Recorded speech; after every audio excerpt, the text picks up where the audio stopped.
नमस्कार यशपाल जी, रेबल सदानंद पति rebel foundation से। कैसे हैं आप? अभी उत्तराखंड के दौरे पे हम लोग। आपका 1 मिनट का वर्जन लेना चाहूँगा सर। पूरा मेरे ख्याल से 11 करोड़ हमारे फॉलोअर्स हैं मेरे फाउंडेशन के। जय हिंद जय भारत। रेबल सदानंद पति यशपाल आर्य जी के साथ इस वक्त नैनीताल में वर्तमान में यहाँ के चुने हुए प्रतिनिधि। सर मेरा एक सवाल है आपसे। जी मैं एक सवाल आपसे पूछना चाहूंगा सर, और करोड़ों भारतीयों के सवाल है। मैं लोगों के बीच ही होता हूं सर।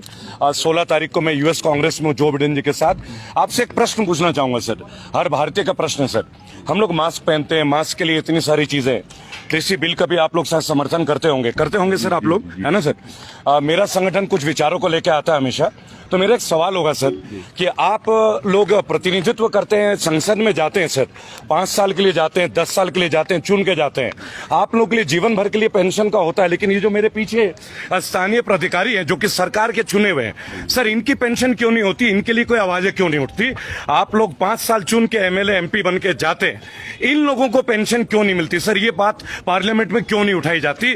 मेरे साथ सरकार के जो पीछे लोग हैं, जो सिलेक्टेड लोग हैं, उनकी पेंशन क्यों नहीं मिलती है सर?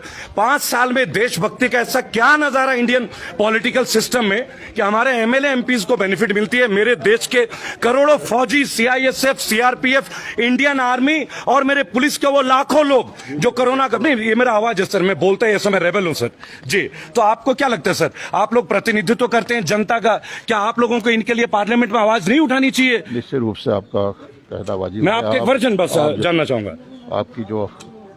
आपका जो कथन है, जो आपने कहा है, निश्चित रूप से जी सार्वभौमिक है, आवाज आनी चाहिए जी।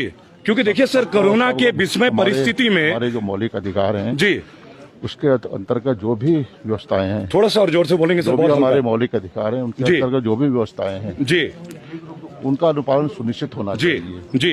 क्योंकि देखिए उनका परिवार भी, किसी फौजी का व्यक्ति का परिवार का अगर कोई परिवार चला जाता है सर, उनको इस पेंशन के ऊपर सर 2 मिनट देंगे सर, जस्ट 2 मिनट जी। तो आप ये चाहते हैं कि सर आपके हिसाब से होना चाहिए पेंशन? जी जरूर आप जी। जय हिंद जय भारत। रेबल सदानंद पति रेबल फाउंडेशन के 11 करोड़ से ज्यादा लोग आज इस बात को हर जगह आवाज उठाते हैं कि एमएलए एमपी 5 साल में चुन के, और जब ये मंत्रिमंडल को 3-3 पेंशन मिलती है, मेरे देश के फौजियों को क्यों नहीं मिलता? सीआईएसएफ के, सीआरपीएफ के लोगों को क्यों नहीं मिलता? सरकार के तमाम संगठित व्यक्ति जो चुन के जाते हैं उनको क्यों नहीं मिलता? और ये मेरे साथ में जो पुलिस के अधिकारी हैं जो 24 घंटे काम करते हैं, जिनको ओवर टाइम नहीं मिलता, आखिर इनकी कोई यूनियन नहीं है, गवर्नमेंट इनकी कोई यूनियन नहीं बनने देती। आज आप कहते हैं कि किसान आंदोलन अच्छा है, चलिए मान लेते हैं। मेरा एक छोटा सा सवाल है, मैं उत्तराखंड के दौरे पे हूं, कल बाजपुर में 10:30 बजे 1500 ट्रैक्टर निकलेंगे दिल्ली के लिए। हम किसी सरकार के विरोध में नहीं है, हमने भी मोदी जी को वोट दिया। तमाम यहां ना तो मोदी जी की बात है, ना कांग्रेस की बात है, ना बीजेपी की बात है मेरे देश की जनता की। मेरे साथ जो सरकारी महकमे के लोग पीछे खड़े होंगे, आखिर इन्हें पेंशन क्यों नहीं मिलता? पार्लियामेंट में इनके लिए आवाज क्यों नहीं उठती?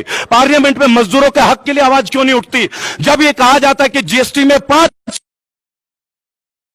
शव यात्रा में लोग जाते हैं और वो लेंटर गिरता है, 25 लोग जो है अकाल मृत्यु के शिकार होते हैं, फिर उनके घर वालों को 2 लाख का मुआवजा क्यों देता है? क्या ये गलत नहीं है? क्या ये गलत नहीं है? क्या ये गलत नहीं है मेरे दोस्तों?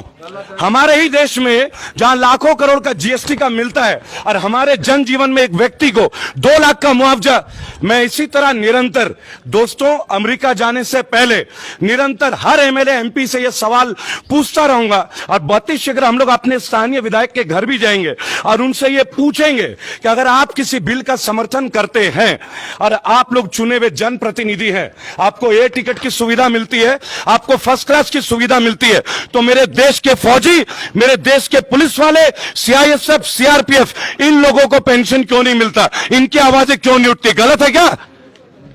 लोग बोलने के लिए आवाज आगे नहीं आते, कारण क्या है? कोई बोलेगा तो कुछ होगा। मैं रेबल हूं ना, तो इस चीज से पीछे हटूंगा। पुलिस के लिए भी आवाज उठाता हूं, फोर्स के लिए भी आवाज उठाता हूं, आम जनता के लिए भी उठाता हूं। अगर हम लोग एक सोशल मीडिया में हैं तो हमारा काम कोई गंदे न्यूज को देना नहीं है, सच्चाई तक आपको पहुंचाना हमारी जिम्मेदारी भी है। पत्रकारिता का एक स्तंभ है। हम अर्नब की तरह पूछता है भारत नहीं करते। भारत क्या है? हम भारतीयों से है। आज नेताजी ने एक बात बोला, यशपाल जी ने बोला कि मुझे आपके विचार अच्छे लगे, और वो कहते पर ये सदन में कब उठेगा? इन लोगों की तनख्वाह बढ़ गई, सदन ने एक मत में बहुमत दे दिया। ऐसा क्या कार्य करते हैं हमारे देश के चुने हुए नेता? उनकी सैलरी, उनके रिटायरमेंट तक, उनके रिटायरमेंट के बाद जब वो नेता नहीं रहते, तत्पश्चात उनको इतनी सुविधाएं। और मेरे देश का पुलिस, मेरे देश का फौजी, मेरे देश का सीआईएसएफ, सीआरपीएफ, ये जितने लोग हैं, पैरामिलिट्री फोर्सेस, ये कौन सा देशभक्ति में कमी करते हैं जो इनके परिवारों को सुविधा नहीं मिलती है? जय हिंद, जय भारत। ये सवाल हम पूछते रहेंगे। कल बाजपुर सुबह 10:30 बजे उत्तराखंड किसान यूनियन के ज्यादातर लोग हमारे फाउंडेशन के साथ होंगे। 17 मीडिया की टीम हमारी सारी चीजों को कवर कर रही है, आप लोगों के लिए 24 घंटे तत्पर। जय हिंद, जय भारत।